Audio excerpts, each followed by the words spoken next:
అందరికి నమస్కారం అండి. నేను నిన్ననే సినిమా చూడడం జరిగింది. ముందుగా ఈ సినిమాతో సక్సెస్ అందుకున్న చెర్రీ గారికి ప్రొడ్యూసర్గా కంగ్రాట్స్ చెప్తున్నాను నేను. మీరు ఇంక ఇట్లనే చిన్న సినిమాలు చాలా తీయాలని కోరుకుంటున్నాను. తర్వాత డైరెక్టర్ రితేష్ రాణా గారు మీ వరకు ఫాలో అవుతున్నాను నేను. మీరు ఇట్లనే ఇంకా కామెడీ సినిమాలు చేసి నవ్వించాలి అందరినీ. తర్వాత సింహ ఇట్లాంటి సినిమాని మీరు ఇంత బాగా మోసినందుకు మీకు కంగ్రాట్స్ అండి. ఫైనల్గా చెప్పాలంటే సత్య మీరు స్టార్ కామెడియన్ అయిపోయారు ఈ సినిమాతో. మీరు ఇంక ఇలాగే అందరూ నవ్వించాలని కోరుకుంటున్నాం. తర్వాత ఈ సినిమాలో అన్ని డిపార్ట్మెంట్స్ అండి, మ్యూజిక్ కాలభైరావు గారు కానీ అందరూ, డిఓపి మా ఫ్రెండ్ సురేష్, సో అందరూ చాలా అద్భుతంగా చేశారు. మీరు అందరూ ఈ సినిమా వచ్చి ఎంజాయ్ చేయాలని కోరుకుంటున్నాను నేను. Thank you sir. ఇంకా ఉండండి సార్, అసలు సినిమాకి మీరు చిట్టి కోసం వెళ్ళారా లేకపోతే ఏంటి, ఎవరి కోసం వెళ్ళారు సినిమా చూడడానికి?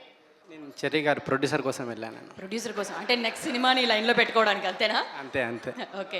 సో మీకు ఎలా అనిపించింది అంటే జాతిరత్నాలు లాంటి బ్లాక్ బస్టర్ హిట్ని ఆ టైంలో, ఆ మధ్యకాలంలో అసలు సినిమాలే లేకుండా ఉంటే జాతిరత్నాలు అనేది థియేటర్స్లో వచ్చి నిజంగా ఒక బాంబ్ బ్లాస్ట్ లాగా అందరు నవ్వుకున్నారు. సో ఈ సినిమా మీకు ఎలా అనిపించింది? ఆ రైటింగ్ కానీ లేకపోతే రితేష్ గారి రానగారిది అది ఎలా అనిపించారు? అదే అండి, థియేటర్లో మళ్ళీ అంత వైబ్, అంటే ఆడియన్స్ అంతా నవ్వుతూ ఎంజాయ్ చేస్తూ ఉన్నారు. సో అది రితేష్ వర్క్ ఎప్పుడు ఫాలో అవుతూ ఉన్నా నేను. సో